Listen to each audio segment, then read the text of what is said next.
Halo semuanya, perkenalkan kami dari kelompok 7 akan mempresentasikan mengenai materi humanistik menurut tokoh. Yang pertama ada David Eckel, yang kedua ada Mumford, dan yang terakhir ada Jürgen Habermas. Selamat menonton. Halo, perkenalkan nama saya Dia Nurani, NPM 23303021132. Halo semuanya, perkenalkan nama aku Julita Caningrum dengan NPM 234030302136. Halo, perkenalkan nama saya Marita Divandani dengan NPM 2320302105. Teman-teman, nama saya Muhammad Farul Ilham dengan NPM 2340302135. Humanistik. Menurut teori humanistik, proses belajar harus dimulai dan ditujukan untuk kepentingan memanusiakan manusia itu sendiri. Oleh sebab itu, teori belajar humanistik sifatnya lebih abstrak dan lebih mendekati bidang kajian filsafat, teori kepribadian, dan psikoterapi daripada bidang kajian psikologi belajar. Teori humanistik sangat mementingkan isi yang dipelajari daripada proses belajar itu sendiri.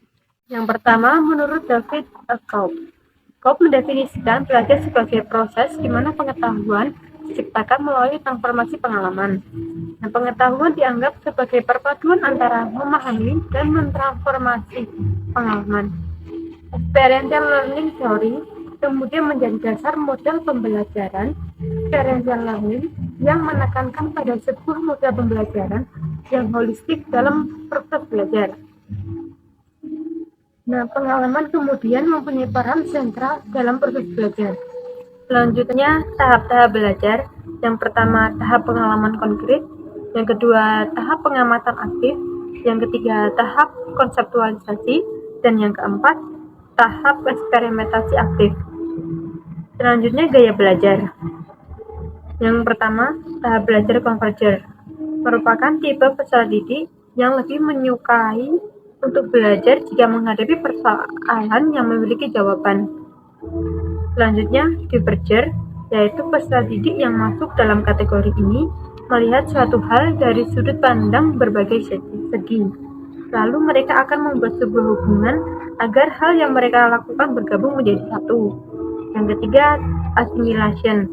Peserta didik dalam pengertian asimilasi ini tertarik dengan konsep-konsep yang sifatnya abstrak.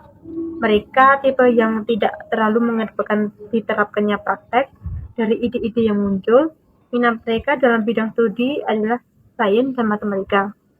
Dan yang keempat, akomodator.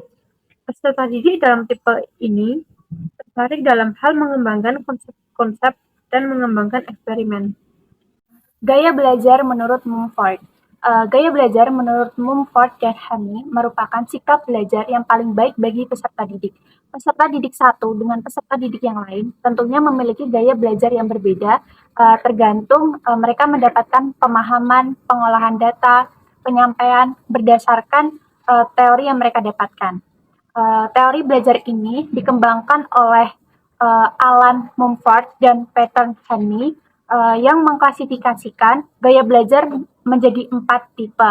Yang pertama ada aktivis, pragmatis, reflektor, dan teoris. Gaya belajar menurut Mumford yang pertama adalah aktivis. Nah, gaya belajar aktivis ini lebih suka dengan adanya pengalaman baru, sehingga individu itu sering melibatkan diri untuk mendapatkan pengalaman baru tersebut. Yang kedua ada reflektor yang memiliki cara belajar dengan pengamatan dan pemikiran berdasarkan konsekuensi yang mungkin terjadi. Yang ketiga ada pragmatis. Gaya belajar ini individu lebih suka keterbukaan dan mereka cenderung tidak sabar dalam berdiskusi. Yang keempat ada teoris, merupakan individu mendapatkan sesuatu itu berdasarkan teori yang mereka dapatkan. Penerapan teori belajar menurut Mumford ke dalam pembelajaran yang pertama adalah mengidentifikasi gaya belajar individu, yang kedua adalah menerapkan sistem pembelajaran, yang ketiga mengidentifikasi materi dan tujuan pembelajaran, yang keempat adalah mengidentifikasi media pembelajaran, yang kelima adalah menganalisis dan mengevaluasi pembelajaran. Tokoh yang ketiga ada Jürgen Habermas.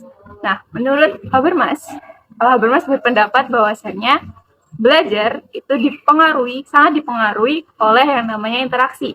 di mana baik dengan lingkungannya maupun dengan sesama manusia. Nah, ada 3 tipe belajar yang dikelompokkan oleh Habermas. Yang pertama ada belajar teknis, di mana atau technical learning, di mana siswa belajar bagaimana berinteraksi dengan alam sekitarnya. Nah, mereka berusaha menguasai dan mengelola alam dengan cara mempelajari keterampilan dan pengetahuan yang dibutuhkan untuk itu. Lalu yang kedua ada belajar praktis atau practice learning. Nah, pada tahapan ini, pemahaman siswa terhadap alam tidak berhenti sebagai suatu pemahaman yang kering. Dan terlepas kaitannya dengan manusia, akan tetapi pemahaman terhadap alam itu justru relevan jika dan hanya jika berkaitan dengan kepentingan manusia. Lalu yang ketiga ada belajar emansipatoris atau emancipator learning, di mana siswa berusaha mencapai pemahaman dan kesadaran yang sebaik mungkin tentang perubahan atau transformasi kultural dari suatu lingkungan.